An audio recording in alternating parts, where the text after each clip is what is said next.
Moi je m'appelle Benoît Kubiak et je travaille pas pour l'instant, j'ai arrêté de bosser, mais je vais revenir à la fin là-dessus. Moi j'ai démarré donc en 96 à la fac de Géo ici, de licence, ensuite j'ai fait une maîtrise au labo climato sur la pollution atmosphérique en Bourgogne, en partenariat avec Atmosphère donc pour la mesure de la pollution de l'air en Bourgogne. Et puis ensuite je suis parti à Besançon pour faire un DESS qui venait de s'ouvrir en aménagement du territoire et développement durable et qui a fermé maintenant, enfin le géographe a quitté le DESS et ça a changé.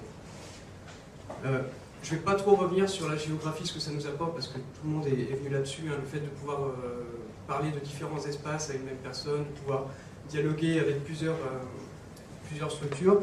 Moi j'ai eu un travail en fait, aussitôt que j'ai cherché un stage en DESS, hein. C'était au mois de février-mars, j'avais toujours pas de stage, et puis j'ai trouvé un stage à l'âge de 21 de la communauté de communes de l'Autunois. Coup de bol vraiment, parce que je suis de là-bas. Et j'ai eu un poste d'emploi jeune pendant 2 ans et demi, et ensuite un CDD d'1 an, un CDD de 2 ans, et là j'ai terminé au mois de décembre. Ce que je voulais dire, ce qui m'a été utile aussi, en plus des enseignements, en plus d'avoir un bagage théorique, pratique, un peu de technique, etc., c'est le fait que j'ai aussi travaillé pour des assos locales, enfin, notamment j'étais président d'assos de géographie. Ensuite j'ai bossé aussi un peu avec la Fédération nationale des étudiants en géographie, avec les autres facs en France, on a fait 2-3 choses là-dessus.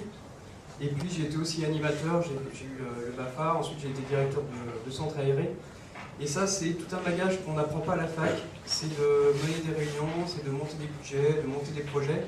Donc tout ça c'est quelque chose qu'on n'apprend pas au cours et qui moi m'a été utile après dans mon poste de chargé de mission, quand j'avais à monter le programme d'action de l'âge de 21, quand j'avais animé des réunions à la fois avec des élus, avec des techniciens, avec des associatifs, avec des représentants de l'État, etc. Mener une réunion, ça fait partie du travail que j'avais à faire, ça je l'ai appris avec mon passif associatif, quoi. Bon, c'était un peu dur parce que notamment la deuxième année je l'ai retapé, hein, j'ai passé un peu trop de temps en boîte ou en réunion, ou en militance, ou à droite à gauche, j'ai pas assez en cours. Et puis j'ai fait ma maîtrise avec Yves Richard, et à un moment dans l'année il m'a dit que ça serait bien s'il me voyait un peu plus au labo parce que voilà, j'étais un peu trop à droite à gauche, et passer sur mon ordi à faire des stats. Hein. Mais bon, ça s'est plutôt bien passé. Et puis aussi, bon, voilà, tout cet aspect, tout ce bagage-là, je trouve que c'est vraiment important et c'est pas un truc qu'on apprend en cours.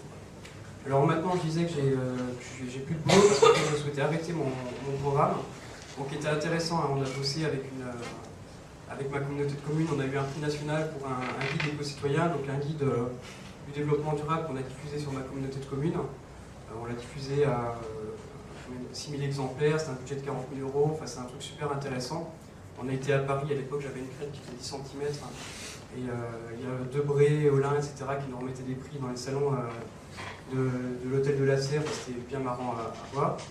Et puis là, juste avant de partir, on a participé à un autre projet pilote avec l'ADEME et avec l'AMF, l'Association des maires de France, où on était 8 collectivités en France à être sélectionnées pour mettre en place un guide éco-responsable. C'est-à-dire qu'au sein de nos services, moi j'avais bossé avec des collègues sur les différents sites de la communauté de communes, et puis on voulait mettre en place des actions sur les économies d'eau, d'énergie, et donc il fallait trouver les actions qui pouvaient se mettre en place rapidement sans budget pour lancer la démarche, et puis ensuite arriver à faire un programme d'action interne avec les collègues.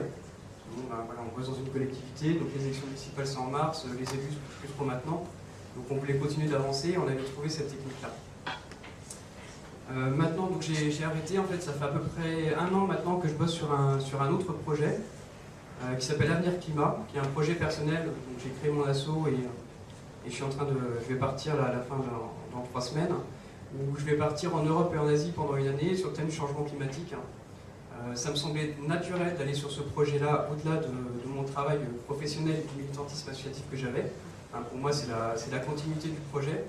Et donc l'idée, c'est d'aller recueillir sur place, sur le terrain, des témoignages d'associatifs, de collectivités territoriales, de simples citoyens, d'artisans, de paysans, etc. Et de voir comment le changement climatique les interpelle, comment eux, ils travaillent sur cette thématique-là concrètement, qu'est-ce qu'ils font pour lutter contre le changement climatique, et passer les informations ensuite sur Internet, à Radio France et compagnie dans différents médias. Et pour moi, voilà, c'est vraiment la suite parce que bon, j'ai fait de la climato très basiquement en maîtrise. Hein. J'ai travaillé sur mon territoire concrètement avec les acteurs locaux pour mettre en place des projets, pour essayer de comprendre comment fonctionne le territoire, comment on peut l'améliorer. Et puis ensuite, j'ai voulu aller plus loin pour monter mon propre projet, pour être indépendant. Et puis je pensais toujours, je suis en train d'oublier le nom de ce géographe qui disait qu'il fallait faire la géographie à la semelle de ses chaussures. Et moi c'est ce que je vais faire là pendant un an, je vais parcourir quelques dizaines de milliers de kilomètres pour justement voir sur le terrain comment ça se passe et puis faire le parallèle entre ce que j'ai pu apprendre dans la théorie, ce que j'ai pu apprendre sur des sites d'information et puis de voir ce qui se passe au niveau local et essayer de devenir acteur à mon tour de la lutte contre le changement climatique et de mettre en pratique les connaissances que j'ai pu avoir. Donc voilà, je vous donne rendez-vous sur mon site internet, j'en profite pour faire ma promo parce que j'ai le micro. Donc le site c'est avenirclimat.info. Le départ ça va être autour du 27 janvier je pense. Et il y aura toutes les informations sur le site internet. Donc vous pouvez me contacter. Et puis si vous voulez me retrouver sur un bout du parcours, ou si vous voulez monter un projet en parallèle avec moi, si vous avez une web radio n'importe quoi, n'hésitez pas, on peut peut-être faire un bout du projet ensemble. Je vous remercie.